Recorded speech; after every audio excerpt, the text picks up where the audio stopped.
everybody, and welcome to the Shanghai International Circuit for PSGL PCF2.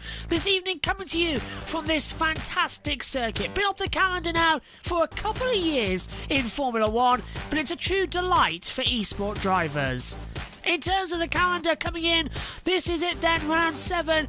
After this weekend, we just have Mexico, Hungary, Saudi Arabia and Brazil left on the calendar. Of course, we did have a couple of changes. Bahrain and Azerbaijan switching over. Brazil now becoming the season finale as well, as everybody decided that that was a much better calendar. Saudi Arabia, though, will be fun. Hungary's a tight track. Mexico next up as well. Going to be another exciting high-speed circuit, just like China. In the driver's standings, Jan Halliday leads the way, 46 points. He's 12 clear to Daniel as well, who's on 34, the same as Drake Dempsey, who's managed to get himself up into 3rd position. Cameron Downs, who led the championship to begin with, struggling after the last couple of races. He's down in 7th position as well, but there is still a lot of races left where we could see changes, especially as some of them have now gone off for the eSports series. In the Constructors' Championship, Haas lead the way by just 4 points to Mercedes. Ferrari and Red Bull closing them in. Add to that AlphaTauri. But after that, McLaren, Alfa Romeo, Alpine, Aston Martin and Williams battling it out for their own individual places.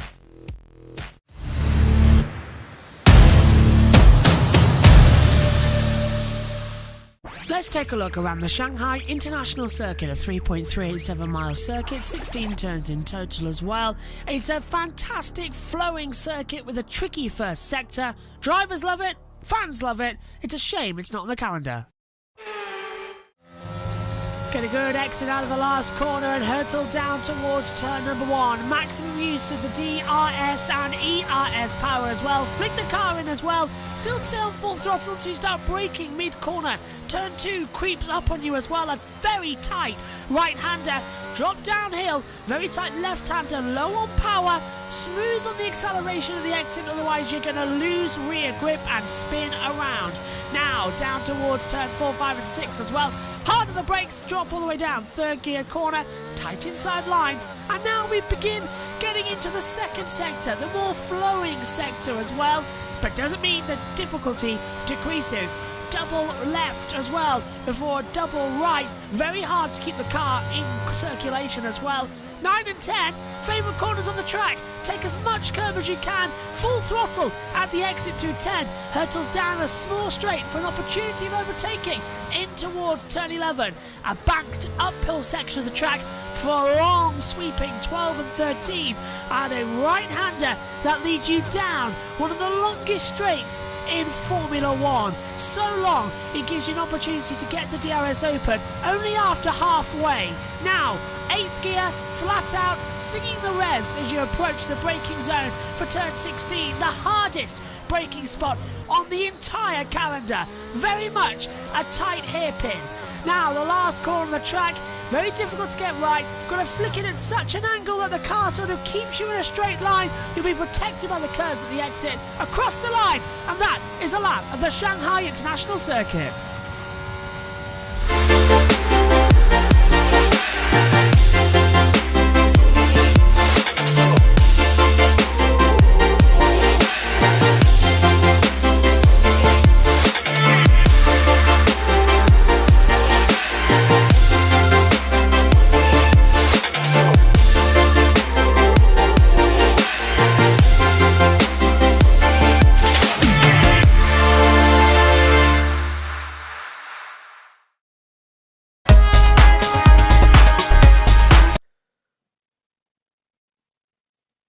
Hello, there we go. I clicked the wrong screen accent.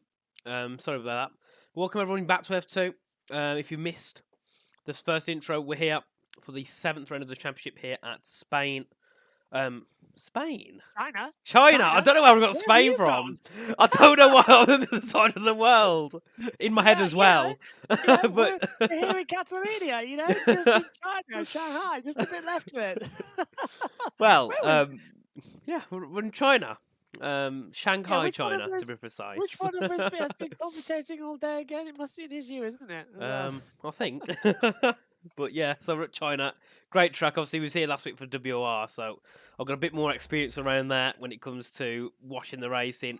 And to be fair, the racing around there is absolutely great. I do love watching the racing around there because when you get some, especially when you go through the turn one through into turn two and three, cars going side by side through that long right hander, it takes that precise skill because you've got to try and like out brake each other. But if you out brake too much, you're going to just pile into because it's just a constant corner, isn't it? Round. Yeah, even on the lap attack that I did there, that was filmed back in December. I was still struggling with it on the new game as well, and I still do with these generation of cars. It's a lot harder than it is on the other games as well. With the downforce change, you really feel the car slipping away from you, and I don't like it. The first No, sector of this track, I absolutely hate. I can never get it and me. right. I hate the exit But turn three. yeah, same here. Always lose the rear. But the rest of the track, it is absolutely fantastic. The way it smooths together and it runs, and I love the technical section into 9 and 10. As I said in the lap attack, it's my favourite part of the course. The two lefts back to back before we go down to the long curve to get the straightaway. It's fantastic, and I love this track. And it's a love hate relationship. And I think many people think the same, but I agree with you, Richie.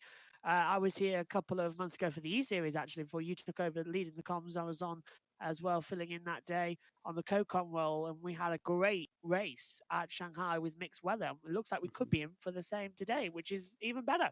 Well, I haven't done much when it comes to wet China. We did a bit of qualifying in the wet WOR, but the race was pure dry. So it would be nice to see a bit of wet pop in. Maybe we have a bit of a wet to dry or a dry to wet, change it up a little bit. Add some more of that uncertainty into it because that's what we want to see, especially around a track like this. When you use Yeah. a wet setup around a dry track around here, you're going to be slow because you've got straights, many straights. Because it's not a track where you can really, if you're around Austria and it's wet, you can afford to run the lower wing setup. But around a track like here, you're going to be very careful with those lower wings because of that first sector. And also, as you come through in towards 7 and 8, you've got to be very careful there. So that's where you have to take a bit more wing. So then, if it turns up dry and you got the wet setup, you're going to be eaten on the straights, especially down in towards turn 14, where the DRS, in my eyes, is one of the most powerful if you can use it correctly, especially with the setup difference as well. Yeah, I said it in the lap attack, didn't I, as well, the DRS down that back straightaway, it's only effective after you've reached 8th gear at max RPM, because then it just gives you a couple more kilometers an hour than the car in front. So I think this is the one track on the entire calendar where the DRS is sort of meant to be exactly how it's supposed to, giving the opportunity to overtake, not providing the overtake as well as a given. So we're going to be in for a very interesting race. 28 laps ahead of us, 18-minute qualifying as well. Everyone's on realistic performance. We're just waiting because I think there's a problem for Milan Mayer as well, who's lagging like crazy. And Jack Humphries too has got a bad connection. So does Drake Dempsey. So that's what's delaying qualifying a little bit. But yeah, I do enjoy this circuit. I think here and Mexico, where we're racing next weekend as well, we're in very two similar circuits as well in terms of the long straights as well. That gives you an opportunity to overtake, and it's a very challenging middle sector. So ideally, whoever runs well this weekend in Shanghai should run better next week at the Autodromo Hermanos Rodriguez as well in Mexico. So yeah. We're going to be noting down exactly who goes well and who doesn't go well. And also, Jan Halliday, championship leader at the moment. This is his last race before going off to F1 Esports as well with the Challengers. Series. Yeah, not the Pro Series just yet. Not the Pro Series, but it's the F1 Esports Challengers series coming out. Not the Pro Series, it's the Esport Challengers as well, which I believe George is also commentating on. I think, along with Kieran, isn't it? I think he is. Yeah, Kieran. Oh, it's Kieran, is it? Kieran. With George. Kieran and George, oh blimey, both that we've commented on together this year, haven't we, as well, on F1 Watch Along. So, yeah, they're going to be in for a real joy. And I'm looking forward to seeing what we're going to have tonight. So let us know what's happening in the chat. I've got it up on my big monitor here. George is looking forward to Shanghai, Spain. Morning, afternoon, evening, George, wherever you are these days. Yeah, you're on a week off as well. I was hoping I was going to work with you today. But Richie, you managed to get back in time.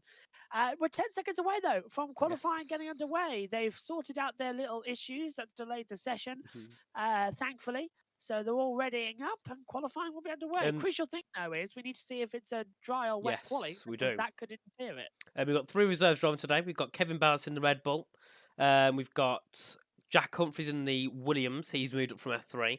And we've also got Daniel Hjelsen in the McLaren. He's replacing Cameron Dowds, obviously, who isn't here today. And I believe we're going to get started very shortly. Just waiting for a couple more people to load in. We'll move over to the game screen so you can see all the drivers' names on the right. Just waiting for Modesto Mena to load in. And the game still hasn't popped up on the stream. There we are. Seconds taking. And we're in. Oh, it's a bit overcast. That could make a possibility for wet, or it could get dry. I mean, it could get more sunny throughout the session. Obviously, when you've got a wetter track, a darker, when it's darker, it's going to be colder. When it's colder, the track's worse, you get less grip, so it will cause issues for the drivers. And just say it does go from overcast to sunny, then the lap times will significantly come down. And we've got people going already. Drake Dempsey going to be the first of them. No, it's not. It's Jack Humphries, I think. Or is it Drake? Yep.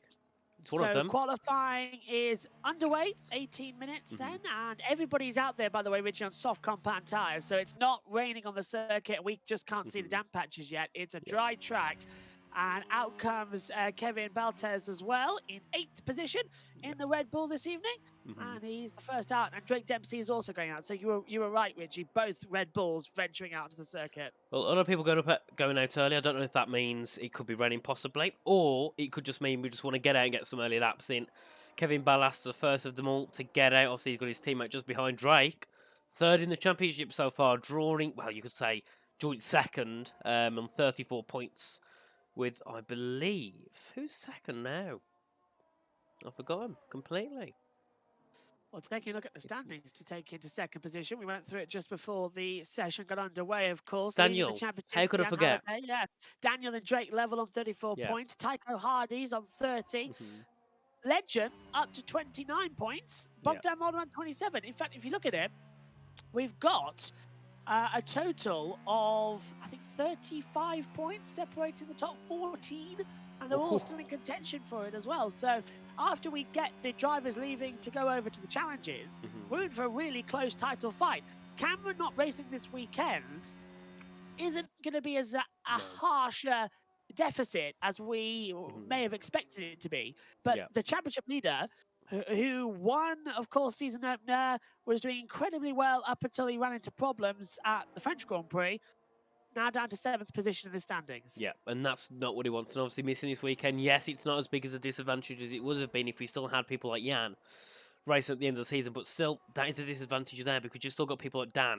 Daniel, I believe, will still be racing with us. I'm not quite sure, because I believe he's in the PlayStation challenges, if I'm correct. But we still have Drake Dempsey, who will be looking to try and take the championship as well. He's been on some great form. Not going to commentate Cursive today because last time we did that, he dropped down to 10th. But obviously, Drake's one of the quick ones. He worked his way back up. Great recovery. So, yeah.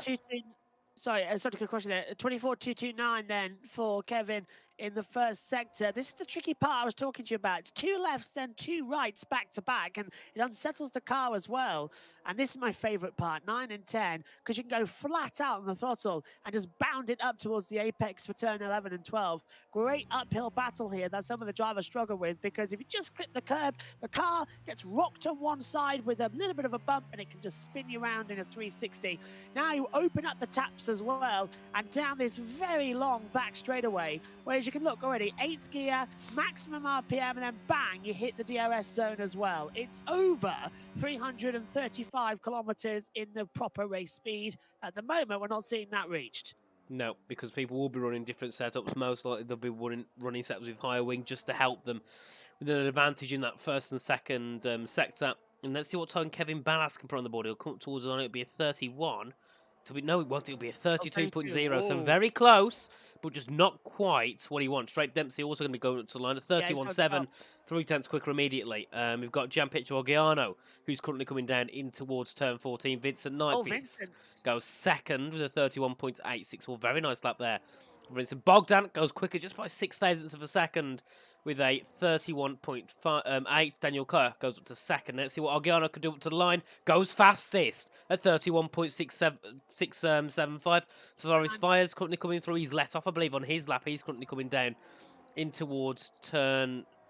The last couple of courses, I can't actually tell if he's let off or not because I couldn't really see, but he's coming to the line now.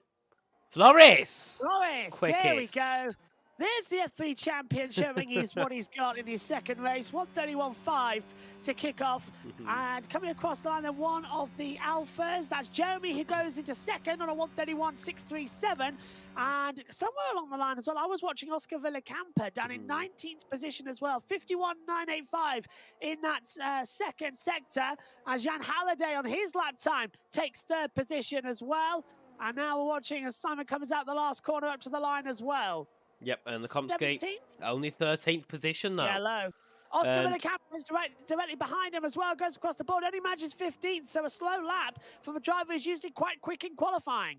Yep, Yannick Schmidt's currently coming through out of turn 10 now. Yannick's one of the quickest drivers, great in qualifying, and also great in the race. He had a race here last week at China, was meant to, well, he's got first, but it was meant to be first for Cameron Days, but Cameron went off track at the end and got a penalty, so Yannick took the win. So we can see Yannick's one of the quick drivers around here. You know, I think he set a 0.1 in the qualifying. At the moment, it's a 0.5, so we are on bankers, so times will crumble down. But it would be nice if we can see some possibly going to the 30.9s at a very, very, very peak lap time. But Yannick Schmidt coming through now out of turn 14 and 15. Bit of a slide on the exit, but he corrects it now in towards the final corner. Let's see where he can put his car. Obviously, Floris currently top of the timings, and Yannick only 12th fastest. Yeah, really messy lap there, Richie, as well. The car was sliding, understeering on him as well. He was having to fight for the control of it. Really bad opening lap time there as well. So I'm surprised Modesto Mena hasn't actually got out on the track yet. If they are worried about rain possibly coming down, it looks just overcast to me. At the moment, Josh, 2nd to 17th is just over 2.5 tenths. Yeah, so that's really bizarre. It is. It's really close. Oscar Villacampa, he's currently coming through in towards the final few corners. Jeremy, though, man to talk about at the moment. 2nd in qualifying, which is something we don't see at all from him. Oscar Villacampa goes into the pit lane there. Humphreys, he's going into the pit lane as well. Yannick Schmitz and along with Tiger Hardy, they'll all be entering the pits now to get ready to begin their next laps. I thought Tiger hit the wall then. He was very close to it on the entry. But Floris, great banker in there for him. Obviously, not racing much. He raced in Austria, got taken out at turn 1, raced in Baku, didn't have a good race there. And at the moment, looking to put himself on that provisional pole spot, which would be really good for him to boost his confidence, get back into, F2. I think he raced here back in season 30 and 31, but obviously dropped down to F3 in season 32. Was pretty much obliterating the field. And then obviously he's moved up to F2 this season, but hasn't raced until, I believe it was round 5 at Austria, I believe it was. So into the pit lane then comes Yannick. He's decided to back off on his lap time. He was, again, not having too much grip. And out on an out lap is Drake Dempsey in 8th position at the moment. We'll follow him round. He is the lead driver on the laps. In fact, thinking about it, I think Kevin is also out there in the front, followed by Vincent Nyquist as well. So Drake's at the back of that little battle. So if we want to skip forward to see Vincent's time, because then we can keep an eye on the Red Bull in front of him, who's weaving ahead down on him as well. So Vincent, I think, will be the next one to watch. He's always a rider to keep up there as well. Vincent Nyquist, he's 19th in the standings, only on 4 points. 4 points in the opening round in Spain. DNF'd in Singapore, did not start in France, did not finish in Austria, and did not start in Bahrain, and 0 points as well, but with an asterisk as well back in Azerbaijan. But he has been coming up slowly in the races and having interesting performances. Here he is on the lap time down towards T1. Yep, coming down in towards turn 1, and so there you can see shifting down to 5th, then keeping it nice and tight up the inside, shifts it, keeps it in 4th. A lot of drivers going down to 3rd, but Vincent taking a different route through there now, coming through turn 3, keeping it nice and tight on the inside of spin. I believe from one of, it's just one of the McLarens letting off there, letting his teammate through. The other one. Yep, that's Janssen. And now, up by half a tenth in the first sector, up in towards the hairpin. Very nice from Vincent. Now as he comes through in towards the next few corners, turn 7, the long, I call it, the shorter version of Poo-1. Comes through there, now in towards turn 8. Bit of a tighter right-hander, and then he comes in towards the 2 left-handers at turns 9 and 10. Be very careful here not to lose the rear edge. You can do it very easily, but Vincent able to apply the plow-out very, very easily. Now he comes down in towards 11 and 12 and 13. Another section you've got to be very careful with not to lose the rear. Now here you've got to be very careful, and some drivers take every driver takes a different line through here. Some go wide, some go to the inside, some switch to 5th, some go straight up to 6th. But Vincent obviously taking his preferred line through. Now gets a DRS open in about 3 seconds, and it's open. Now he's going to charge down towards the hairpin at turn 14 and 15. Let's see what speed does it hit before he brakes. 327, hits the brakes at about the 150 metre board, chucks the car in. Now gets a nice run on the exit at turn 15, takes it out wide. Now he comes down in towards the final corner at turn 16. He's got to get this perfect, and he does really good there. Kevin Ballas up to 5th. Where does Vincent go? Up to 10th. Yeah, solid lap time improvement there for Vincent. Really impressed with what he was doing. Flores out of lap time too, but he's down in the first sector by 3 seconds, and he's had to back out of it, so he's not one Drake to watch. Dempsey. Drake, blimey, 131.4 across the line on that Red Bull tyre. Well, he's someone who's been around F2 for a long, long time, and now, as we said last week, he's liking this year a lot. This season 33, he's got to grips with it, and he's going to make a challenge for the championship lead. He's third, remember, but Halliday leaves after today, and he's joint second, as you said earlier, with Daniel Judah. I'd be watching Jeremy, because he's up by nearly 10th in his middle, took purple. This could be a great opportunity for Jeremy. We never see him at the top at all, really, do we? No offence to Jeremy, of course. But it's nice to see him back up here at the top with some of these drivers. The likes of Jan, Flores, Drake. It's where he needs to be. And you can see they're riding the curb on the exit at turn 15. Now coming in towards 16.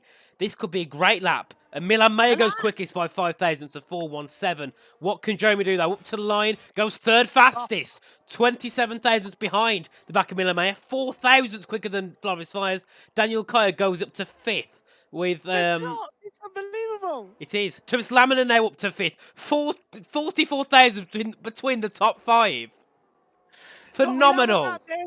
And Gianpetro Oggio stays in 8th position as well, starts another lap time coming through. This is what we love about esports as well. We get so close times as well. You can't separate anybody. This is unbelievable stuff. So Milan and Daniel Jensen goes to the top, 131.458 in that McLaren. So we saw him on the banker lap. Now he's gone faster still without a driver in front of him as well. So he's done that without the toe. Perfect there. I have a suspicion, though, that his teammate Vincent might have given him a toe down the down the back straightaway, because he's just come into the pit lane and the time separation between them would have been given a toe. So I think that is a team game there for McLaren. And Drake's still in 3rd position, as we know, and he's coming into the pit lane with 6 minutes left of the session. Yeah, very nice lap there from Daniel. Jan Halliday currently coming through, down in towards turn 14 and 15. Yannick Schmidt only managing 7th so far in this session, which is a very big surprise. I thought it'd be one running for pole. And Lukomsky goes quickest now, 10 thousandths quicker than Yeltsin. This gap between the top 7 is less than 70 thousandths. And then Jan Halliday doesn't improve, though. Stays down in 11th with a 31.179. Paolo Marquis has let off his lap. Gianpietro Giano's on a time. He's currently 10th up. There was a car just on the side of the circuit there, but it hasn't put out. Now we've gone back to green. Canogiano up into 8, 75,000 to top 8. No. This is it's insane. Absolutely insane. Jack Humphrey's down by 3 seconds. Villacampa's coming down in towards the final sector. But unfortunately, Bogdan Moldovan, 4 tenths behind. He's invalidated, so he won't be completing this lap. But let's see. Can Villacampa? No, Villacampa won't be on a lap because he's already at 28 by the time he's got out at turn 15. Humphreys has let off his lap as well. Marquis currently coming down. I don't know if he's on lap or not. We'll stick on board with him, though, just in case he is, as he comes down into 14 and 15. But what a great qualifying session we've had so far. Yeah, and he's pushing as well as Harlem into the braking zone. Just a touch wide. He locked up and just lost out on time. I think he might be coming into the pit lane, though. 26, 27, 28. Yeah, I'd box and go for another run, and he does so as well. Tycho Hardy in 10th position. He, too, comes into the pit lane as well. So now we're going to see everyone dive into the pit lane, change over quickly, another bit of fuel, new tyres, and then out they go once more. But time is not on their side. They are losing out here as well. There can only be, less than, 3.5 to go? Something along those. Well, Josh, listen, I'm going to say this is because we're at Shang, Spain. All right, yeah. It's a combination of the two circuits. Yes, that's why. I'll tell you what, this is unbelievable. Also, quick words. I'd like to say rest in peace to Craig Breen, who unfortunately lost his life at a pre-test event for the Croatian Rally. I believe it was today, unfortunately. Yes, I echo that as well. A terrible tragedy as well. in a testing accident as well with the Hyundai team as well, and it's a horrible It is. tragedy as well coming up. And it was in It's the not. pre-test. It's not what you want to see either, is it? No, never is. But And the that's the one ones. thing I love about esports. See, the one saying I always use is I never really keep up with rally, but I always say about the motorbike riders. At least they, well, in a bad way. At least they died doing what they loved. I suppose. I know it's a bit grim, but you know what I mean. I do, and everybody watching knows what you mean as well, because you've heard riders say it and drivers say it over the years as well. Yeah. There's no better thing as well than that, and I completely understand it, because I can understand it. It's never nice, but I do understand why they say it, because I've always said if I ever get to the F1 commentary boxes or anything like that, the only way I'm leaving is if they have to count me out. I will go until I drop. Also, but, so I agree. Another thing to talk about. What are your thoughts? Yannick Schmidt to Williams as a development driver. I'm over the moon because I think he really deserves it. But what do you think, Josh? I think it's a nice little tie-up, because we've seen Yannick race a couple of times, haven't we? And I'm really liking Great it driver, as well. Williams definitely made the right choice. Remember Brett saying a couple of times he's got some good signings, and if Yannick was one of them, well, he definitely did get a good signing, in my opinion. Yannick will definitely be one in the future, I think. Definitely be fighting for an esports place. He's currently in 9th only session, which isn't the best, but we've seen him at the top in PSGL many times and in many other leagues. But everyone now getting out on their final laps to begin qualifying. Vincent will be the first to take us through. So, Josh, take it away. So Vincent down there through the first couple as well. He's going to take it across the line, I believe. Although to begin his lap. Yeah, our computer's glitching out. Right, here we go then. Full power that time. Can Vincent deliver us some magic? Down towards turn number 1 as well. 8th gear. Now, you don't brake for this part of the track as well. You lift off mid-apex corner to try and carry as much speed into the ever-tightening turn number 2. It's very hard as well to get it right. He's staying in 4th gear, as you noticed earlier. Then he upshifts to 5th in the middle of turn 3. 4 is a little kink. 5 is here, which means turn 6 is where Danny Ricciardo slid on the inside of Bottas. Hard on the brakes all the way down. 4th gear corner. He's taken it out as well. He must like that gear to give him a quick shoot out up the hill. Difficult part of the track. 2 lefts before 2 rights. They sort of merge together on the circuit map. And then my favourite part, 9 and 10, because you can go full power at the exit if you just get it right. It's the ultimate threading the eye of the needle as you hurtle uphill towards turn 11. As I said earlier, you get your curbing wrong, and well, because of the bump and the slight apex you've got there with the camber changing for a banked turn 12, the car loses round on you. It hasn't happened to Vincent. He's controlled it well. A middle line through the banking. He's square off down the back straightaway now. Opens up the DRS. He's at 350. 319, 320, 324. What's the top speed before he hits the brake? It's at 328 as he hits down at 70 meters. Tight turn 15 hairpin as well. It's tighter than a letterbox opener. As you exit now into turn 16, flick the car in, keep it sort of a straight line with the wheel because it helps you at the exit across the line, and he goes up into 10th position, a 1:31.625, 5,000 off the pace of Yannick Schmidt we're just talking about, and now everyone's on their lap times. Yeah, Kevin Ballas currently coming through into the final corner, up by a 10th in that middle set. So let's see, can he improve and get himself into the top 10? He goes quickest! Phenomenal time! He didn't. I don't think we saw that one coming. It's all Harlem, though, has gone quickest. Floris fires! A 10th and a half, a 0.2. Oh, no. Jeremy's out. Lost Jeremy's it. crashed in the last corner. Yeah, that's going to affect, I think, Drake Dempsey, who's coming across the line. Yes, it is. So Drake is across the line. Does he go pole? No, only second fastest. 1:31.363. Floris on pole for the first time in F2 as things stand. Yep, and Harlem Mark is up by just a 10th in that middle sector. Let's see, can he improve and get himself into that top 5? Miller Mayer up to 5th. Lokomsky can only manage 4 still, doesn't improve. Camel Stasher up to 8th with, I believe, let's have a look at the time. It was a 31.501, but Harlem on board with him now as he comes down with the DRS. Gianpetro's coming out towards the line as well. Villacampa stayed in 12th. Can Gianpetro Ogano do anything out of the last corner? 128 on the board, 129, 130, 131 as he takes the control line. It's P2 with a 131.331. You can't separate them out there. As here comes Harlem from 17th. Yeah, and he only goes up into 10th, and then Jack Humphries moves up into 13th, and that is qualifying over. Floris Fires takes pole position. by nearly a tenth. Absolutely great there. And the top three down to 17th, separated by 3/10. That was a great qualifying session there. But one to talk about, Kevin Ball's up into 5th. That's great, but I did not listen. No offense to Floris, but I did not expect that pole to come out from him. But great work from Floris. Yeah, I honestly do not think anybody expected that pole position. That is fantastic. Floris Wise on pole position by 84 thousandths of a second. Gianpetro Organo in second. Drake Dempsey third. Lamon in fourth as well. Kevin Balsaz in 5th position. Jan Halliday 6th as well. And then we've got Luminski in 7th. Milan Mayer 8th. And just about there, we get the separation. The top 14, 0.3 of a second. It's unbelievable, Richie. Yeah, when we look down, Yeltsin into 9th, followed by Marquis, Jeremy, Camel Stacho, Jack Humphries, Daniel Kaya, Oscar Villacampa, Yannick Schmidt. And Yannick, actually, 16th.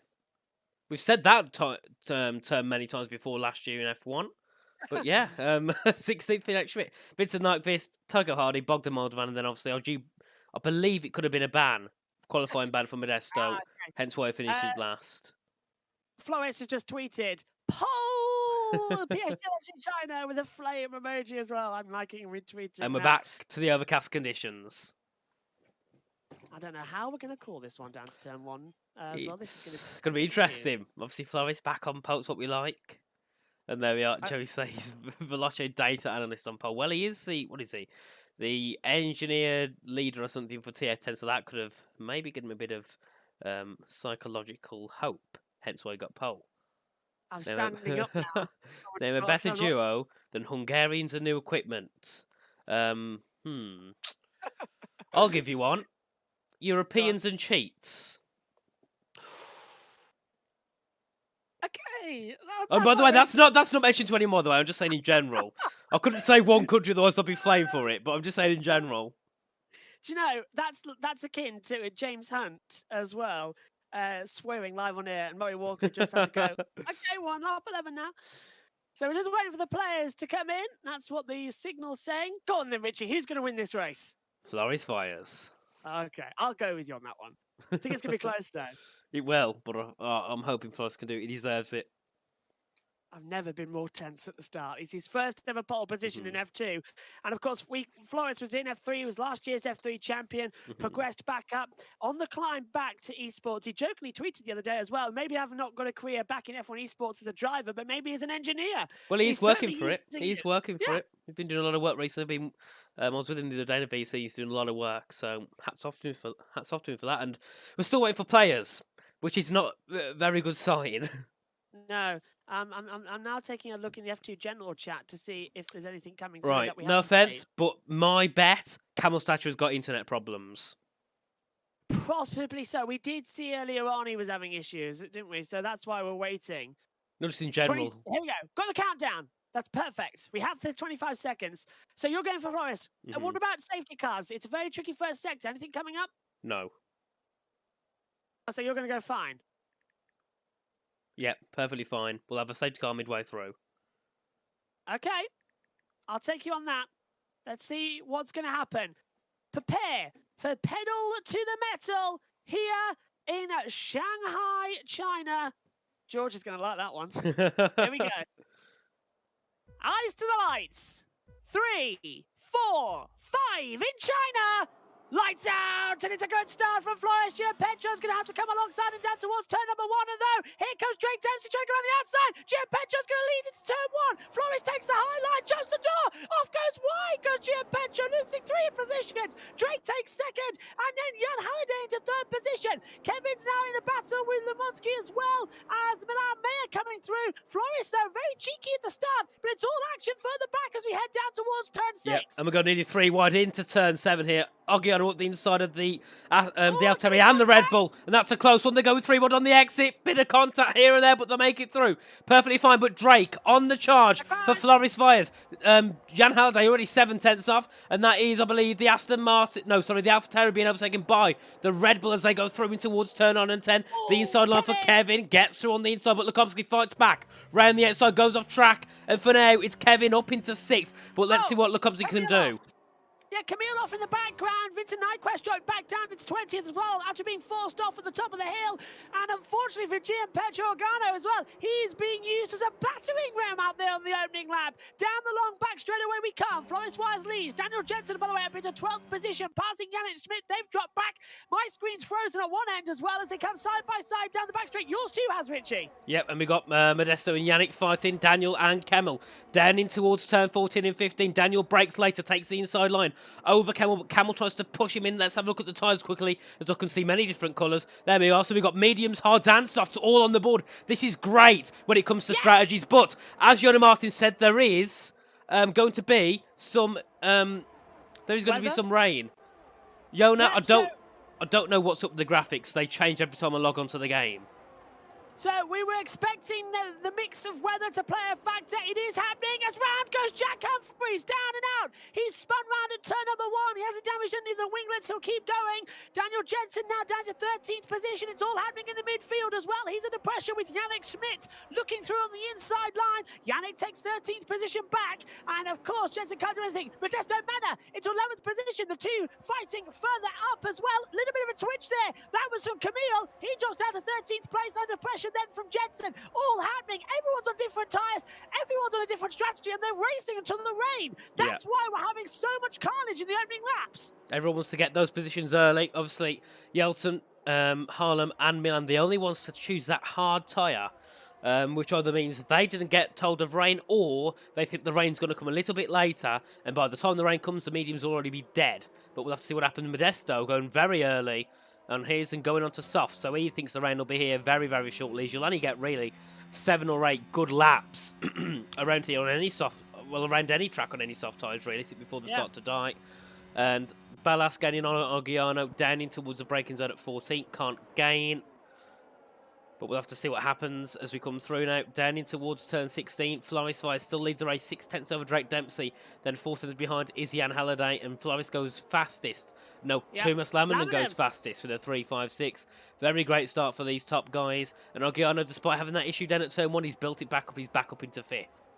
Well, as the screen, again, it's reacting with the overcast weather predictions as well. But as the screen turns into an extermination of the Daleks effect on Doctor Who from the 1970s when it weren't all X-ray negative on us as well, we could just about pick out the action as it's coming through. But Lewinsky as well, struggling now behind Kevin Balstads as well, who's in 6th position. They're all now beginning to train up. I'm watching Modesto Mena, not literally at the second, but he's on the soft compound tyre, Richie, and he's going to be making some very quick improvements as the track gets cooler. Yeah, and you can see Miller Mayer already having that disadvantage with these hards.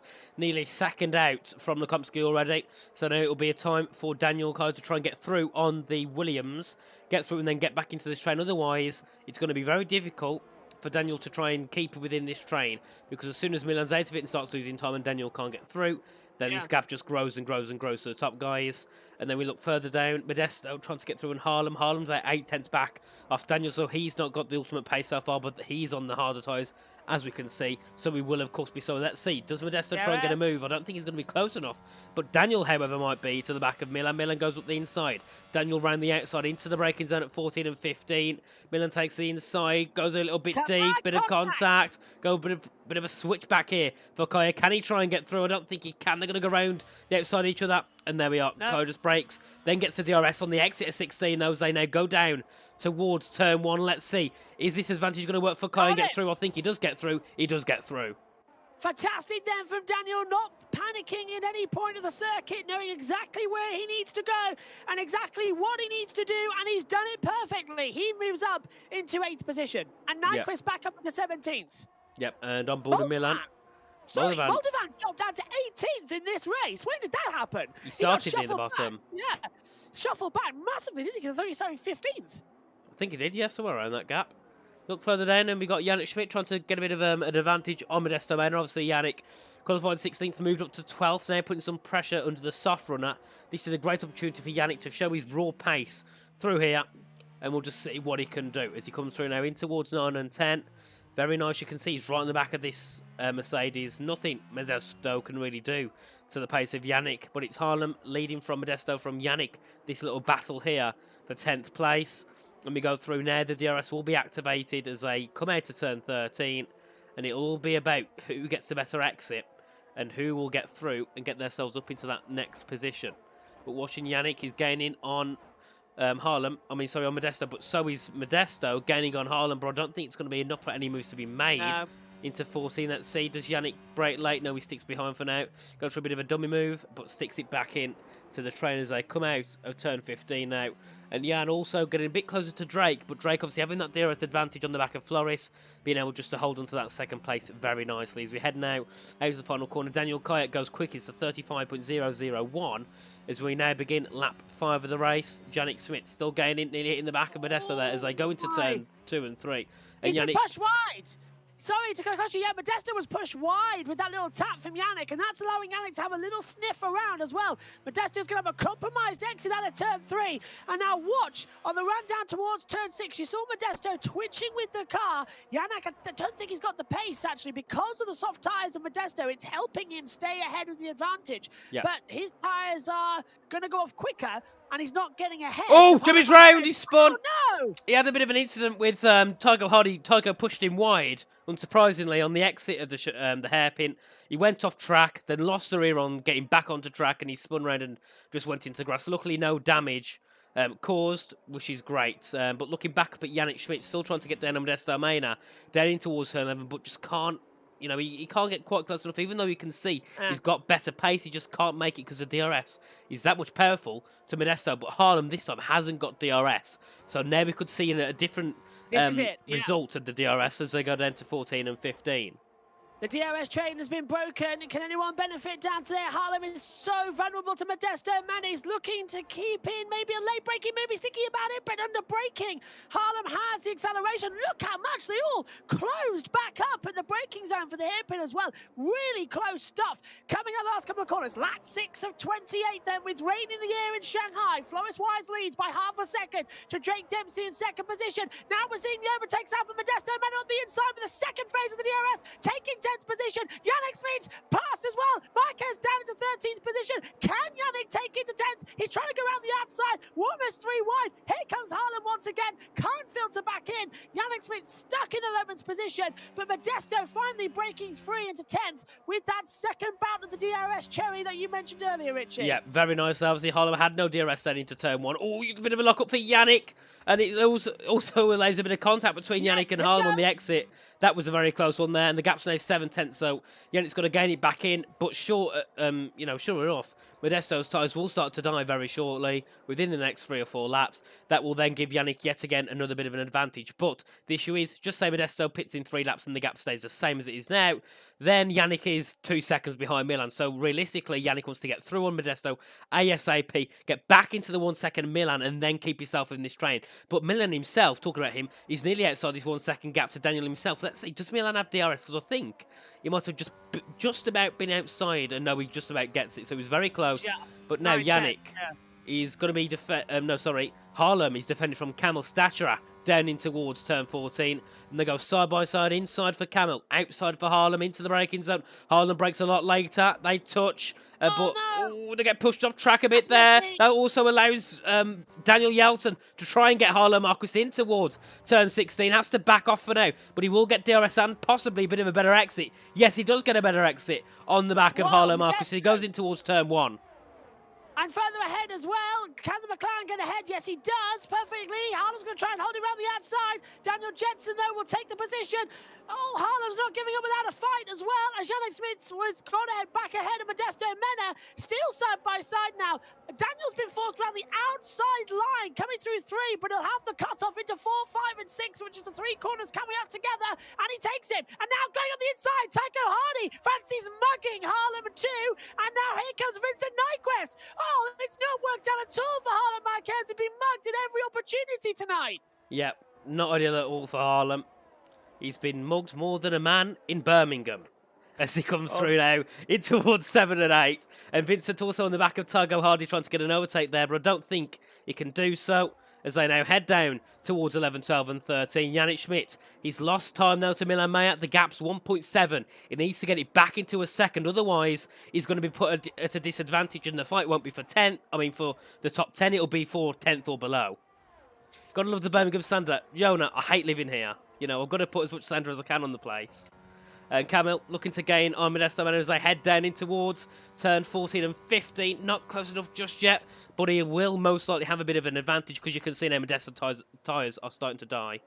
Yeah, he's pushing hard now. Modesto 6th up on soft tyres at Shanghai. It's practically writing your own jail sentence as well and not being lenient with yourself either. You've committed yourself now to 25 years plus 7 as well, just because you were put on the hard tyres. Here we go, Camille right round the outside and mugs Modesto Mena.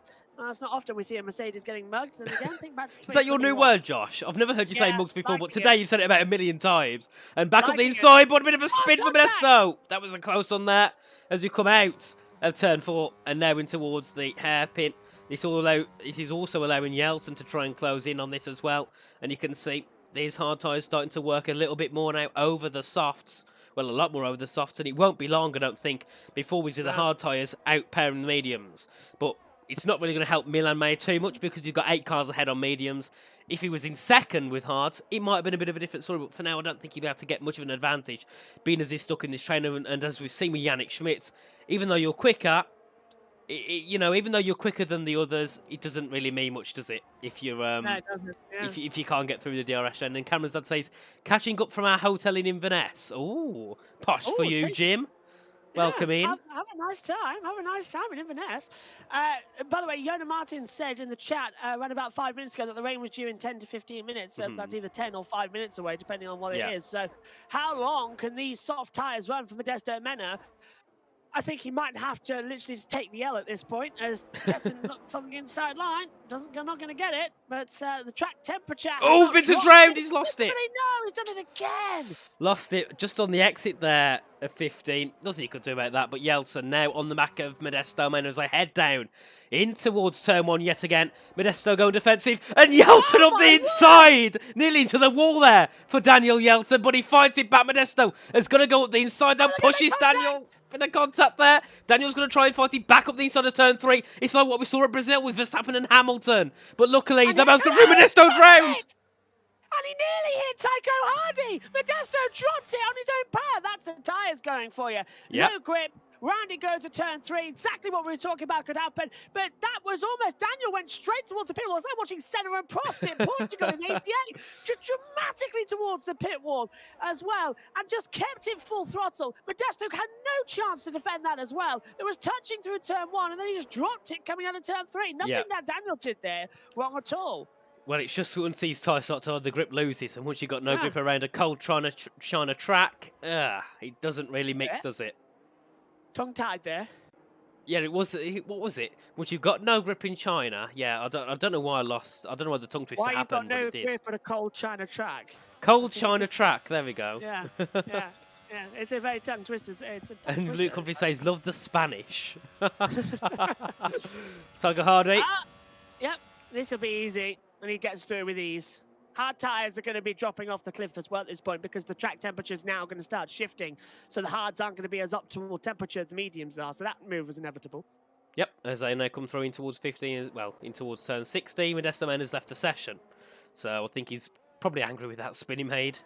And probably angry with the battle he had with Daniel. It was very, very aggressive. And now Daniel looking to try and hunt down Tycho Hardy in towards turn 1, but just not quite close enough. Yeah, I think he's lagged out. He hasn't retired on track, has he? Could have done. I think he's lagged out, yeah. It's possible.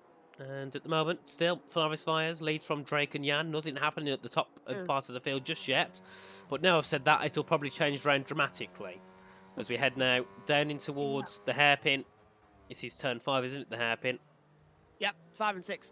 Very nice. And Villacampa also looking to gain on Harlem. Harlem still being eaten up by the field, losing lots of pace due to these hard tyres not working well at all for him as we look through. Tell you what, I'm impressed with Flores leading by half a second. He's kept that gap consistent at the opening 10 laps as well.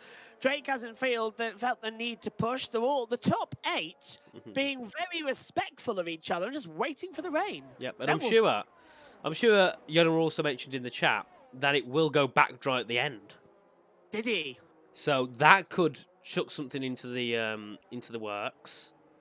And Vincent still getting on Jeremy now, even though he's had that spin. Jeremy had one at the start, so it now puts them equal in terms of where they are on track, practically 4 tenths between the two. And now they're going to try and get themselves back to the top of the field, well, back to this train. So they can't fight too hard. Vincent's got the DRS, 3/10 back. Jeremy can't really do much to defend as we head through now. And then Jonas says that's what the game said. And at the inside, Vincent takes Jeremy. Yep, very nice there. Pretty clean move from Vincent. Oh, but Jeremy's fighting back. He's got back through on the inside. Very nice from Jeremy. But then it's DRS for Vincent. Don't know why Jeremy fought that one back, because it's just allowed Vincent to fly past him then to turn 1. Unless Jeremy wants to fight back, we'll see. No. Yep, nothing Jeremy can do there at all. Look further up. Jan Halliday. We'll look at the top of the field. Jan still in third, going to be looking to try and get through on Drake, possibly. Also, we got Margiano and Tumas Lamanen getting very close there. 2/10 between as they come through in towards turn 7 and 8 now. Very nice so far from Jan Pitcher. Obviously, having that great qualifying. Had that incident with Floris at lap 1, turn 1, touched the back of the Aston Martin, but he's made it through. He got back on track, gained a couple of positions since, and he's now back up into the top 5. Medium compound tyres then just about starting to come under the radar, and this is where we're going to see everybody start to regroup. No sign of any rain just yet. It's been 5 minutes, so we'll keep an eye out. Lap 11, though, of 28. It's been one of the most exciting opening races we've had at PSGL in F2 for a long, long time, actually, as well, because of the difference in strategy. And this, esport drivers, is why you don't just go hard to medium and bore us all. This is why you do it, because it gives us this racing, close, exciting racing, as wide goes Jan Halliday. Lamanen was nearly having a way through. Just a small mistake there at turn 15, and Jan's now under pressure and has lost 7/10 of a second to Drake Dempsey. Yeah, not ideal at all for Jan. He's just gone a bit too deep into 14. You lock up, or at least have a bit of a loose at the rear. There's nothing you can really do to fight that. You've just got to try and nurse it back round turn 15. Oh, Taco pits.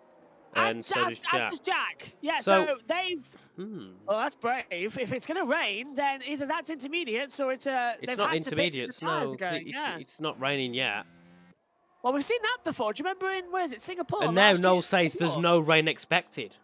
Oh, so it's hard compound tyres for Tycho, Jack and Jeremy. So this then helps Milan Mayer, possibly. Yeah, it does.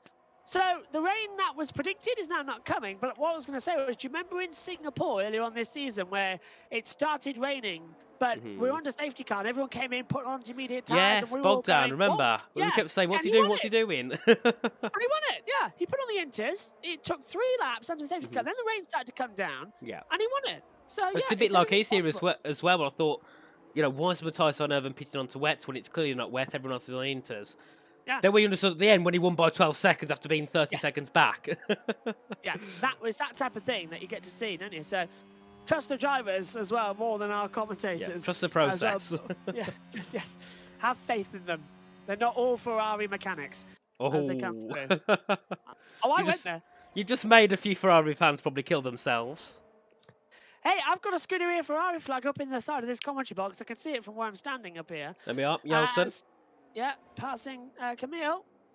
I think Daniel got ahead. And Harlan passed Vincent. And now into the pit lane comes Kevin and Simon. So, and diving in there, I think it was Harlan too. Yep, Harlan pits. So now we're seeing everyone change over for their hard compound tyres. So the excitement we got of rain didn't come. And I'm not going to blame Jono because he said not to blame him. I won't blame you. But yeah, back onto the hard, the normal, well, not normal strategy, but it's hard to, well, it's medium to hard. I'm not saying that. I'm not just saying what the train of process in my thought brain there, Richie. I can't. For what you said, basically, you know how you like, a couple of weeks ago, you said to everybody, "See you next." Whatever. Yeah. I was like, your little process there was just very innuendo. Well, true. As well. But the thing is, you make it seem like I did it on purpose. You don't, and that's the thing. It's a walking innuendo. Well, I will blame the ADHD. No, it's funny. It's great. Because it literally just took me back a bit in the commentary box, actually, thinking about now, as we come through, Lamanen still trying to chase after Jan. Jan's after Drake, but Floris still leading the race. As we head through, obviously we got Harlem, Daniel and Milan on the hard tyre compounds. They started on those. They're the only ones to start on that tyre. So maybe this gives them an advantage going into the end of the race. Obviously they're going to be staying out longer than the medium runners. Everyone on the mediums are now back onto now onto hard tyres. Kevin, obviously 14 seconds back off Harlem. He's on some new tyres. And Tycho, Jack and into the pit lane. They're all in. Yeah. Jan Halliday takes the lead of the race. Milan Mayer Hey, up to second. So, Floris, Drake all in. So it's up to the mechanics to do the super stop. Are we going to see again? But this is not working out for Floris. His pit lane's halfway down, so Drake might be able to get him, unless Aston can get out quick. Very close between the two, but that was expected. Got him. Even though Floris is it further was down, close. he still will get out ahead.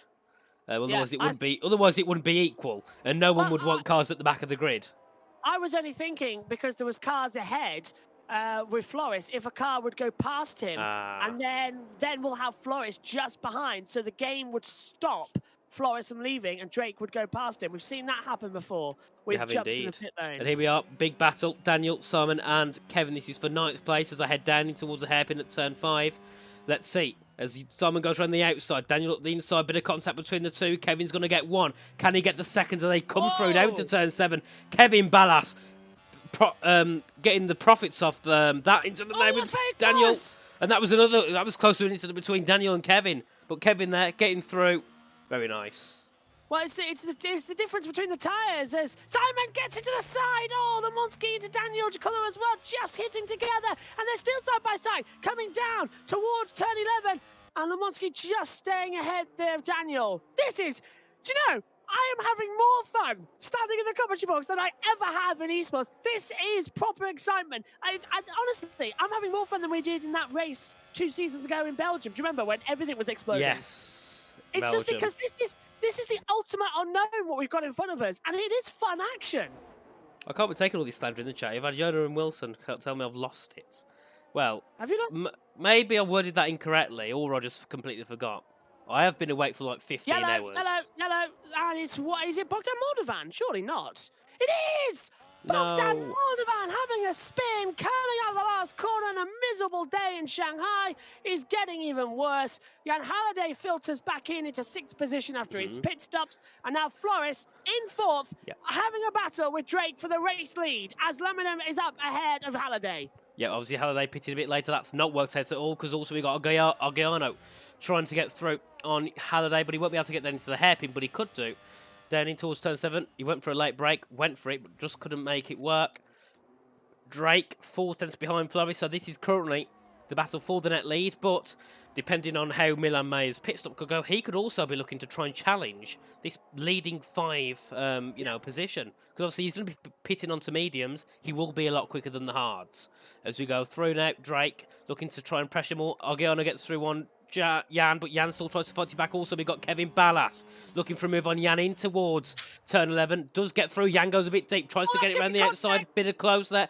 Lukomsky also trying to go around the outside. Jan loses it. Halliday wide. Yeah, Halliday's gone too wide. Kevin's going to slip through. And now there's more contact. Wide goes the Mercedes. He's off to Beijing, not Shanghai. Comes back on side by side with Daniel Kuller as well. DRS will be open for all of them now. 4 wide. Why not? Coming into the braking zone. And the poor Haas can't find a way through the inside line. And into the pit lane comes Milan Mayer. It's all under braking. Round the outside comes Jan Halliday side by side with Kevin. Just about takes it. Lemonsky with Kuller as well. And that's the order.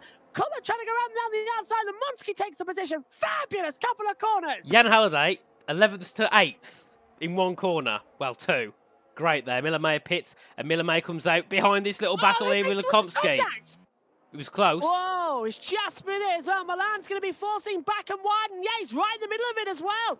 And he's actually causing problems because Kuller's now got dropped back, and a little bit of contact between the two of them. Milan nearly taking off the front wing of Lemonsky as well as they come down towards turn number 6.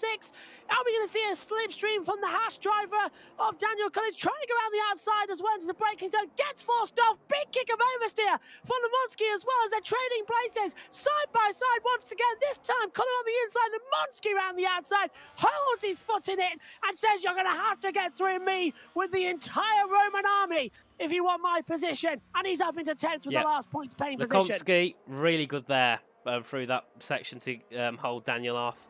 Milan, now he's obviously back up now into this little train. He's got the new medium, so he will be quicker than the rest of the field once those mediums are warmed up. Obviously, the mediums take quicker to warm up than the hards do, so he doesn't, necessarily lose as much time as Jan would have done warming up his hards. Drake Dempsey gets through on Floris fires. Yeah, Flores is still going to try and get back with him, but Drake Dempsey effectively takes the net lead of the Chinese Grand Prix. Can Flores get back? He'll have the DRS into turn number 1, so if he can stay with him, this will be it. Into the pit lane comes Daniel Jensen and Harlan Marquez. They're the last two to change over from our tyres. Flores goes wide. Coming out the last corner, it's going to lose him DRS advantage down to turn 1. Drake Dempsey leads, and I think he might just hold it, Richie. Yeah, very nice there from Drake, putting that advantage up to him now as he takes the other race. Gianpietro Giano's got to get himself 4 tenths on the back of Lamanen, as Lamanen's got to really, his pit stop really works. Obviously got himself ahead of Argiano and Jan, puts himself into third. Great for him.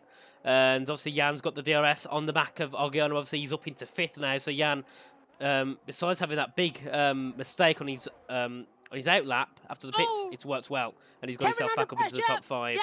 Milan Mayer trying to go around the outside. Kevin was a little bit under pressure. He's got a slow exit. Medium compound tyres with extra pace compared to full up on hards. And Milan going to try and send around the outside, have the inside coming into turn 7 and 8. And he takes P6 at a very unusual part of the track. He, I think, Richie, could play a huge part in the result of this race. He's not that far away from the leaders. He could be a race winner with those medium tyres if they can make it to the end of the race. Well, the mediums will make it to the end of the race.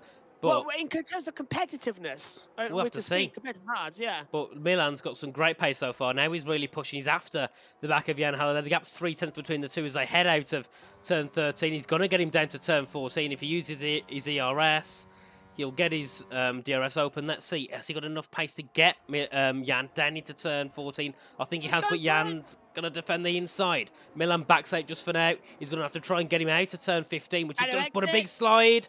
Big slide there for Milan, but he holds it. And he now comes through in towards 16. Going to have to try and get him again down to turn 14. I think that's his only real opportunity. We look further up. Flores fires, fighting Drake Dempsey for the lead as they head into turn 1. Flores gets ahead of Drake for now. Drake drops back into second. But Drake will get the DRS again. And now it's just about these two pulling themselves along and trying to just keep Tumas out of the DRS train, because they're not causing any issues by letting each other through. They're not going to lose time. They're just going to give each other the DRS advantage. Also, Gianpietro Giano trying to defend from Jan. Jan also trying to defend from Milan Mayer as they head down into towards turn 5. And let's see, does anyone go from him? No, they don't. But Milan, you can see these medium tyres are a lot quicker. He's got a lot more pace, a lot more grip and traction. So he should realistically be now trying to get through on these two, being Jan and Gianpietro, and then getting himself up into that top 4. Also, we look at the train, and Argiano's still sticking around that 1.4 seconds. He's got to start gaining more time on Lamanen to get himself into this train for third.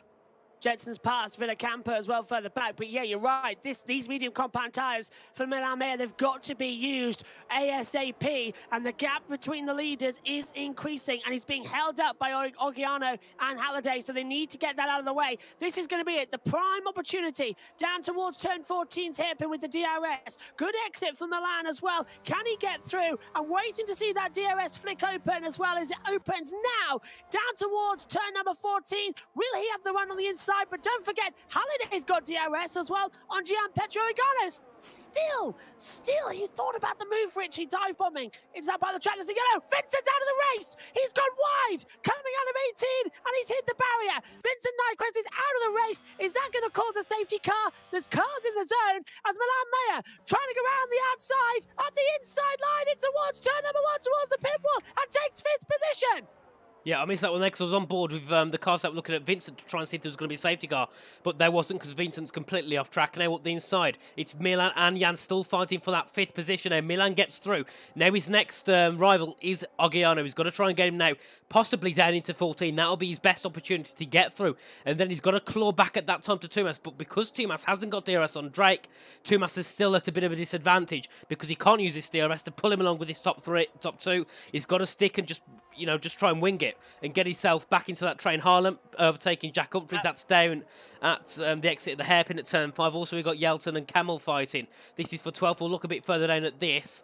As we can see, Yelton get a bit more pace. Obviously, he's got the new mediums, a bit similar to what we've seen with Jan and Milan, but this time it's with Daniel and Camel as they head out to turn 10. Now in towards 11, 12 and 13. It'll be a good opportunity down the back straight into 14 for Daniel to try and get a bit of an overtake, because he's got better grip through this section here, through 12 and 13. You can see he just shreds the gap down by 2 tenths at that place alone. He's going to have better exit, way better exit there. And you can see Daniel with the ERS, with the DRS, just goes up the inside. He's got to get through on Camel before they even get to the braking zone at this rate, but they're still side by side as they go in towards the braking zone of 14. Camel's going to try and push him wide. Camel going for the switchback. Obviously can't do it because the hards just haven't got the grip these mediums have at this point in time. We look further up yet again. Milan Meyer on the back of jump hit to Argiano. Argiano also now starting to gain back into the DRS of Thomas Lamanen, and now this is where Milan needs to try and get a move through. Tried to go up the inside there, had to back off because he couldn't just make it work, and he now comes through. Down into towards turn 3 and 4. He's got to try and get something done on this lap alone, otherwise his advantage is going to start to lose because the gap between Thomas and Drake is growing. And if anything, if Milan wants to fight for the win, which I think he's got the pace to do, he's got to get back into this train of the top two because Floris and Drake are handling this very nicely up at the top. Yeah, 6/10 between Dempsey and Wires at the moment as well. Wires leads the race as well, just into the last 9 laps as well. Count the one we're on, and it's getting to crunch point.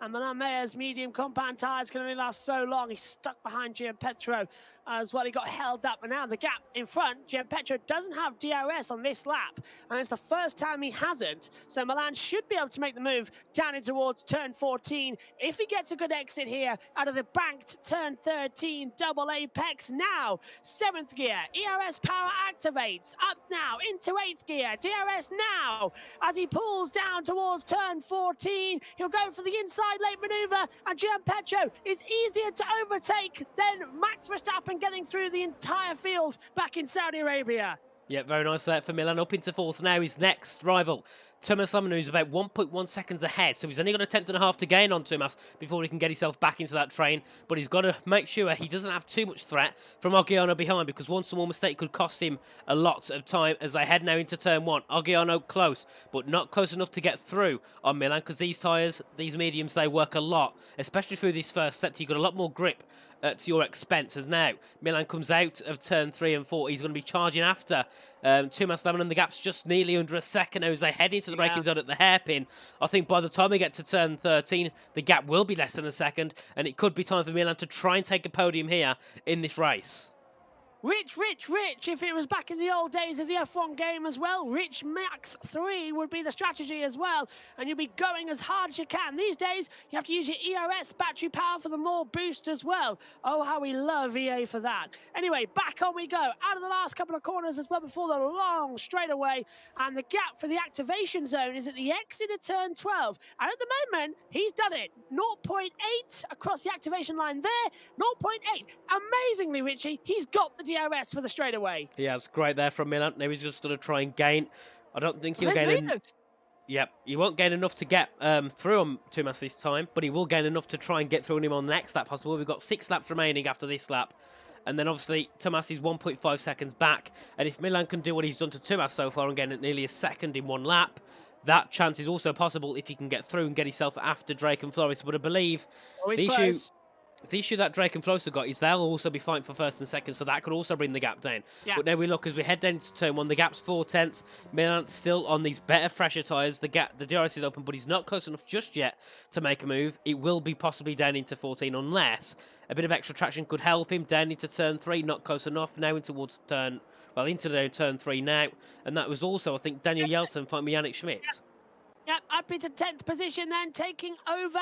And now can Milan get the run in towards turn 6? He's very, very close to Thomas Lamanen as well. Not going to be opportunity there, but he's less than 3/10 behind as well. So he's right at the back, and Lamanen having a poor exit there. Milan's going to capitalise on everything he can get. Can he go around the outside, coming into 8 and 9? No, he cannot. So he has to regroup himself to try and find the perfect opportunity. I'd wait for the straight, personally, Richard. I really would, because there's no point. There is no point wasting now, because you'll lose the DRS. I hope he remembers that, and he has. Very wise from Milan. He's remembered that the DRS activation detection point is here, so he will now have an easy run on Lamanen, who has dropped 1.8 behind the top 2 leaders. Considering Milan's in F2, I hope he remembers where the DRS detection zone is. And there, a bit of a wiggle from Thomas. And then we've got Milan fighting down. We've got an incident, that's Modesto Maynard. He's spun down the exit of the first sector. And Milan. And he's got it. Yeah, up into the podium positions now. He's got to hold this off. He's also now got about 6 laps to gain on Drake and Floris. Floris and Drake have got to make sure they don't fight too hard until the last lap, because if they fight too hard now, Milan gets right behind them and has that advantage. Halliday was fighting with Kevin but as well, but this is the opportunity that we were expecting. Milan now, can he hold off the attacking DRS of Lammen? Yes, he can. Right, 2 seconds, 6 laps to go, well, 5 laps to go. Easy for someone on these tyres. Look, he's already gaining massively as well, so this is not going to be that big of a challenge for Milan to join the party as well of Floris and Drake, especially, Rich, if they start battling, which we've seen they can do in this race. Yeah, and they will do towards the end because Drake wants to win. Because he wants to get a second win in the season and try and get himself ahead of the championship. Yeah. Exactly, yeah. And Floris wants to get his first win of the season after starting on pole. And I said at the start, Floris will win. Yep, that's Modesto again. And I said at the start, Floris will win. So now he's got to, because I said. Otherwise, the commentate curse comes again, and then I've ruined it again for someone. And it's Floris this time as well. as well. And Floris deserves an F2 win. F3 champion last year, climbing his way back up the esport ranks. He hasn't done too many races this season in F2 due to a few issues as well. And it's brilliant. I think this is only his 3rd race he's done in F2, and he's leading and has took pole position, led every lap, and now he's going for it as well to take a victory in F2. Trying to stop him is Drake Dempsey and Milan Mayo as well, 1.5. So Milan's on this lap alone has brought the gap down by 0.5 of a second. Yep, and it's getting closer. And he's been now head out of 15. You can see Milan's still gaining in. And the question is, I think it will be enough to get into the 1 second. But is it enough to be able to get through on those 2? That's the question, is because he can get into the 1 second, fine. But if you can't get through, there's absolutely no point of having the 1 second. Well, because it earns him nothing.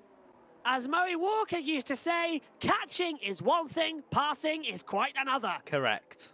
Correct indeed. And passing around here can be quite difficult, as we've seen many times this race from drivers. Jeremy gets himself a 3-second time penalty. He's down in 17th. Unfortunately for Bogdan, he's down in 18th, 17 seconds back. Very unfortunate for Bogdan, who is 7th in the championship. Being down in 18th in the race is not where you want to be at all. And Milan brings the gap then to 1.3 seconds. Tumas now outside the 1 second to Milan. So this gives an opportunity. It gives an opportunity for Ogiano to take 4th. I think I'll take it as well. Although, watch out for Jan Halliday, current championship leader in his last Grand Prix in F2 this season before he goes off to the Esport Challenges series as well for F1. And it's getting a bit close together, but Milan is inside a second. Did he get the detection line? That's the question, though. Does Milan have DRS down this straightaway? It just clicked to below a second. I'm having a look. He does. He's got it. Right, game on. He'll have 3 laps and 3 drivers all in a hunt to win the race. This is going to be something else. But now Floris and Drake have got to decide, do they fight or do they keep Milan behind? Because we can see Milan's tyres are a lot better.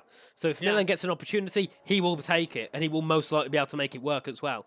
So it's going to be interesting at the end of this race. Who takes the win at the moment? I can't call who. 3-way fight then. We'll stick with this. Everyone behind still battling as Halliday and Olgiano having a ding-dong as well to try and see who's going to get ahead of Laminen. We'll keep an eye on that battle. We can switch between it quite easily now as Kamil Satra up into 12th, passing Tycho Hardy. They're outside the points-paying positions. Top priority. Focus on these top 3, everybody, because this is where the race will be run here in Shanghai. Can Floris keep the cool head to an ever-pressing threat from Drake Dempsey? And can Milan Mayo on fresher tyres catch up? And who's going to be 4th, 5th, 6th, 7th, 8th, 9th, 10th as well? Because they're all in the train that we're having here with 3 to go. Yep, and the one surprising thing so far is that Yannick Schmidt's outside the points. I thought at first he could have been challenging for pole on the podium. Didn't think he'd be challenging for 10th, which is a big shame for Yannick. But he has fought up from 16th, so he's got through the field very nicely. Just gained about 5 or 6 positions. Also, we look further back. We've got Ogiano still on the back of Tumas Laminen, trying to take that 4th position. But Milan is closer. Oh, we've had Modesto Mena retire in the pit lane. But now Milan is closer to Drake than Drake is to Floris. And he's got the DRS, Richie. He has the DRS down towards turn 14, slowly reeling him in, but he's only got 5% of DRS power. Drake has 22, and Floris has 16, if those of you want to know the DRS battery deployment situation. So Jed Petro is up into 4th position. He's side by side. Laminen's got back through. Halliday down to 6th position, but Jed Petro Ogano is up into 4th as the battle continues on down towards turn 1. Yep, on board with Tumas now, trying to get back onto Ogiano into turn 1 because he's got the DRS. He's got a bit of a better line as they come through. He's got the slipstream. Does he send it? No, because it's very difficult to make an overtake work here, especially when Argiano can defend this very well, which he has done. Great defence there from Argiano. And now it's just about 2 months having to try and get through the next opportunity possible. Looking further up, Milan still trying to gain back onto the back of Drake. He's now 3.5 tenths back, so we can see just how much these tyres are in, how much of an advantageous situation. This has put Milan Mayer in as he comes through now in towards 7 and 8. Modesto's left the session after retiring in the pit lane. Not the race he would have wanted at all. Yeah. But as we go through now in towards 7 and 8, and Milan closing that gap ever so slightly as they head out of turn 10. It'll be this lap, Richie. We'll have a 2-lap dash to see who's going to win it as well. Oh, how Australia as well, because they are so close together. They're all going to have the DRS. Milan's still got the fresher tyres, but they're round about the same at the moment. Milan's tyres are going to start going off soon because it's a medium compound compared to the hard. So let's see. Down the back straight, DRS will be activated. You'll see the meters with 250. It immediately goes down as Harlan Marquez has been spun at turn 12. He keeps going though, we believe. It shouldn't be too much of a problem. No one's making an opportunity to break through in the last couple of corners, but Jan Halliday does, shoots up into 5th position. Yep, very nice there from Jan. Capitalising on, I think Tumas made a bit of a mistake there and puts himself into 5th now. Very nice from Jan, considering he said to me earlier he wouldn't be surprised if he started last because he wasn't doing very good lap times. I think he said he was doing 0.7s max. And now into the race, he's currently flying for 5th. And now look at this battle at the top. Milan's closing in. He's right there. Drake's touching the back of Flores, who's deliberately backing up. You saw it through turn 1. He's trying to push Drake into a battle with Milan. They're all so close together. 6 tenths separate the top 3 cars. That's quicker than one blink at the moment as they come through into turn number 6. Can Milan sneak through on the inside line? He's thinking about it. No. Jeremy, 5-second penalty speeding in the pit lane. And that must be for fresher tyres. He might just retire. We'll see how it goes in a second. But we've got about a lap and a half left of the race to go, and now it's just the hunt for Milan and the hunt for Drake as well. You can see how close they were going into turn 1, and if they was close like that into turn 1, we could see them even closer into turn 14. But Flores has got a lot of work to do to defend these guys. Jean-Pietro is basically out of it because he's 3 seconds back. But this top 3 ain't even could take it, and there's someone out. That's Camille Stachera. He's binned it at turn 8. And that won't cause the safety cars. We're inside the last 5 laps. It doesn't activate the procedure. DRS will be active with these top 3. We'll have to stay with them for this incredible last lap. Can Drake do anything to Flores? I don't think so. Flores using his ERS power tactically as well. And I think they're all pretty much status quo. It's going to be a last lap showdown, but I don't think anyone's going to change, Richie. They're all playing too happy. It's close, but now they come out to turn 14 and 15, 4 tenths behind each other.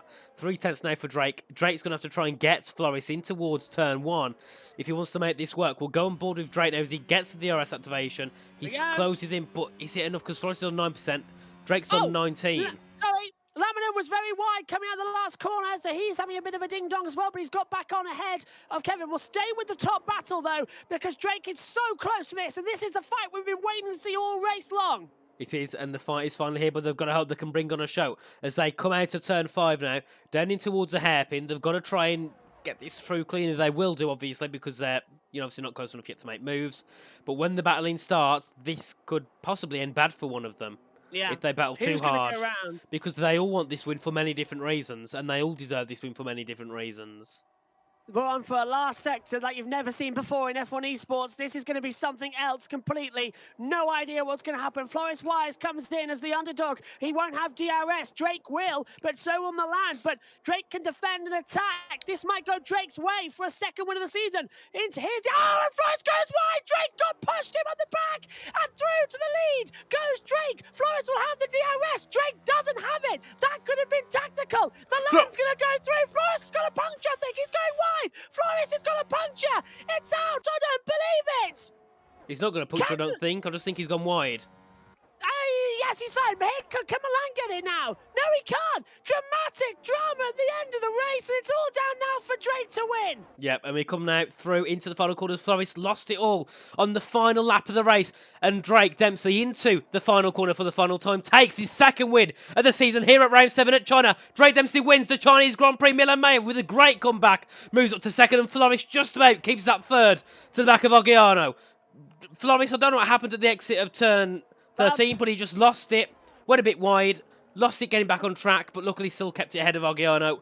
But great battle from the top 3 there. And Josh, you said at the end of lap 27, none of this is going to change. Every position changed from the top 3. Yeah, but you cursed Flores at the start of this commentary. All I'm saying. True. That's. I want another look at that because I swear, what happened? I don't know if Drake bumped the back of Flores, but Flores went I don't very, know. very Yeah. deep. I think it was. Into turn 11. See, either he got hit, he locked up, or he could have tried to back off. Yeah, to let get get the DRS. Yeah. Very odd one, but then obviously he lost it on the exit at 12. Miller went up the inside. He went on the exit. He went off the track. Not wide. Makes That's his why I toe. thought he had a puncture. Yeah, because he was drifting the car. I thought, oh, he's had a puncture. Makes his toes a bit dirtier, and then he has to defend from Argiano. Argiano was nearly looking for a podium. At one point, I said Argiano's out of this because he's 3 seconds back. But great race, driver of the day, Miller Mayer in my eyes. Definitely deserved. He's driver of the day for sure. Great comeback on those tyres. Great strategy call in the race. But if anybody has any idea what just happened, answers on a postcard in the YouTube chat, please. That was insane racing. It was, especially at the end there. And we look, Drake Dempsey, second time this season, takes a win, started third, moved up to first. And Miller Mayer started 8th on those hard tyres. We thought, oh, maybe that's not the right call, but it worked. And he goes into second, followed by Flores Wise, who barely took that third position over Argiano. Then we have Jan Halliday in 5th, followed by Kevin Ballas in 6th. Simon Lekomsky finishes in 7th.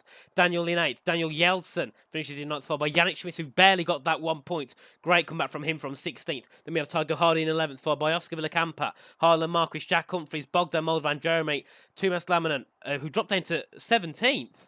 Not sure what happened there for Tumas, but he dropped down to 17th. And then Camel Satcher in 18th, followed by Modesto and Vincent, who DNF'd. Tumas Lamanen just saying, Vincent crashing, of course, it's not the safety car. Laffy, that's a safety car every bleeping race. Why is it not that? Oh, and Dylan Warren, he was getting screen freezes. Oh, and then multiple there, yeah. Jonas says it, Dylan and Sven all say it there. So big shame for Flores there. Was looking for a win, but the commentator's curse comes there again to play in hand. Again. Right, getting them in. Get them in if you can, Josh. Unbelievable. What a shame. We're in Combox 2, aren't we? Let's not send them anywhere else. That could be really bad. As it interrupts F3. No, Combox 2. In they come. Well, gentlemen, an interesting race. I'll start with you, Drake. Last lap win, but you kept the pressure on throughout that race. How does it feel? Mixed emotions, honestly. I mean, I'm really happy about the win, but it sucks for Flores to get that unlucky at the game on the final lap with the screen freeze. I mean, I feel bad. It would have been a great battle until the last lap, but... Yeah. I promise I'll come back to you, but obviously with you two being so close, Flores, just talk to us for a sec. That is heartbreaking. Are you okay? The screen freezing. I thought you were running deep. I thought maybe Drake had tapped you at the back because the camera angle we were looking at. It was very unusual going off, but I must admit, I think even Drake just saying as well, commiserations to you. I think that was a dominant performance as well, and great racing out there today. And I hope you're not too disappointed. I don't even want to talk about it, but yeah, what happened was we were free to fight by the engineer. So I thought maybe I could do a little Jan misstrat, just go deep a little bit to get the DRS on the main straight. On the straight exactly, to get the DRS and then push because he was too close for comfort. Otherwise he would have passed me on the straight, so I needed to do a little bit of strategy tactics. And that went completely wrong. Well, it didn't went wrong until I got the screen freezes in the long right-hander. Like I lost 2.5, 3 seconds, maybe more with that. Otherwise would have been a tough fight with good fight with Drake, but yeah, it's sad to lose the win on the final lap after driving such a good race. But yeah, very disappointed, and yeah, couldn't hold my anger. I couldn't hold my anger back then. Was a little bit shouting around the room because I was quite mad about it because it would have been a first win F2, but yeah. You came back into F2, obviously. You put it on pole after having an unfortunate race in Austria and a pretty unfortunate race in Baku. You put it on pole here. And to be fair, it all went well. The pace was great. So I think one thing you can take away is that, you've got the pace to fight at the top here. So I think there's definitely something to take away from this. Obviously, the screen freezes were not ideal, but I think you know that your pace is there. And in future races, we've still got 4 or 5 rounds left. You can still fight for wins. And I think that is definitely possible. Yeah, but that's just this. I need to look at by race by race, of course. This is still P3, Yeah. which is decent, but not the result I wanted after that race. No, I The only completely. positive is what I had was pole 27:11, so 27 and a half laps in the lead, and then all the disappointment half are gone in the final lap. So yeah. I think everybody agrees as well. It was a fantastic performance from you, and definitely a race win will be rewarded to you at some point this year through your hard work as well, and hopefully some good luck tracks coming up. Yeah, yeah. I also want to. Drake was streaming. I hope he deletes it soon. But yeah, I Yeah, me want to too. already publicly apologize for my language in the stream. So, but I think everyone in my position would know that that can happen in racing. So Yeah. apologies for my language back then, and I'll keep it clean next time. Oh no, you don't have to worry about that at all. But Drake, just coming back to you, second win of the season, with Jan Halliday now going away for the Challenger Series, you effectively become the championship leader with a few rounds to go. Come on, you've got to start thinking it now. You've got the pace, you've got the talent as well. Is this going to be an F2 championship? I was starting to think it when I realized how many people were going away to Challengers about a week and a half ago. So After I told I'm definitely into the after I told you. Maybe, just possibly. But yeah, I'm definitely into the championship hunt mindset right now instead of just trying to get a good result. I'm trying to do what I can. I was an unexpected race. I didn't expect to get a win here, obviously. I knew I had good pace in practice, but I thought it'd be good enough for a top 5. So I'm pretty happy about that. Obviously, you got the win at Austria. You recovered up to 4th in Baku. Could have been a 3rd or 2nd, but unfortunately, it didn't go your way. I think it was the 3rd. Oh, it was 3rd. So you got what? 3 podiums in the last 4 rounds. That's something good, and that club consistency will help you to win the championship. I think. Obviously, you got the chances. Obviously, Jan leaves after this race, I believe. So you are, well, technically you are the championship leader because I believe you will score about 3 points in the next 5 rounds to get through on Jan. So I suppose you could class yourself as a championship leader. Might not be down on paper, but we know Jan's not racing, so it's still a great thing to take away from this race. And you're going into the next rounds. I think, is it Mexico or something we're at next week? What are your thoughts about that track? Let me see. Let me look at the schedule. I mean calendar. There's actually 4 rounds. So Mexico, Hungary, Saudi, and Brazil. They're all pretty nice tracks for me. All tracks I haven't done in a while, mind it. But China was that way too. So I think I can perform well and try to just do what I did in F3. Just try to get good consistent results and take it home. It's a very similar track in many respects to Shanghai as well, with the long straights as well and the tight middle sectors as well. If you perform well here, you could perform well in Mexico too. So are you going to be putting in a lot of practice in the next week? What's your schedule like? Probably what I did for this track, just practice a little bit, like a few sessions on the day before, and then put like 3 hours or so on the day. And try to be yeah. Sorry, go on. Just try to be like limited, but like consistent. Get enough practice, and not overdo it, so I don't get burnt out. Yeah, maybe F1 can take a little hint there, having three hours of practice for a 90-minute race. Flores, coming to you as well. Next track, as I said, very similar as well. Do you go well at Mexico? Are you looking forward to that race weekend, or are you just looking forward to just getting out of here and not thinking about it for a while? I'm not looking forward to Mexico because of the track limits. But that's for everyone, of course. But basically, that race will be who gets the least amount of penalties wins. Keeping the pace strong. But yeah, we'll see what happens in Mexico. I can't be bothered right now. Actually, I don't blame you, Flores, because I think everyone would be in the same situation as you if that happened. But thanks, Drake and Flores, for joining us in the commentary box. Great to have you in with us, and hopefully we can see you next week. Josh, anything for you to say before the go? Yeah, guys, we've got to get people back for viewing next week. Don't let it all think that it's going to be penalty galore and miserable. Yeah, but great race from you both today. So, Flores, I'm ultimately disappointed for you as well. I think everybody is as well, but a great performance in the race today. Drake, a great pressure that you applied all race. Great racecraft from the two of you. If you could both share the race win, I think everybody would agree you both deserve it today. Yeah. It's a fantastic race. So thank you for joining us in the box.